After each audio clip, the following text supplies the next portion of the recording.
எங்கள் ஆசிரியர் எங்கள்கிட்ட பகிர்ந்துக்கிறது தான் நானும் உங்கள்கிட்ட பகிர்ந்துக்க போகிறேன்.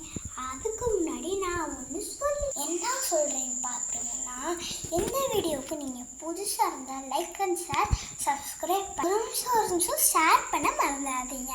சரி வாங்க நம்ம சூரிய குடும்பங்களை பற்றி சொல்லலாம். சன் சூரியன், மெர்க்குரி, புதன், வீனஸ், வியாழன், எர்த்து பூமி. எர்த்து அப்படிங்கிறது பூமி. இது மூணாவதாக இருக்குது. மூணாவதாக இருக்கிற பூமியில் தான் நம்ம வாழ்கிறோம். பூமிக்கு மேல் பரப்பில் தான் நம்ம வாழ்கிறோம். சரி வாங்க அடுத்தது போகலாம். மார்ஸ், செவ்வாய், ஜூபிட்டர், வியாழன், சடன், சனி, யுரேனஸ், நெப்டியூன். சரி கைஸ், இந்த வீடியோ உங்களுக்கு பிடிச்சிருக்குன்னு நம்புகிறேன். பிடிச்சிருந்தா ஒரு லைக் பண்ண மறந்துடாதீங்க, ஷேர் பண்ணிடுங்க, லைக்கும் பண்ணிடுங்க. Bye bye. Cute my self.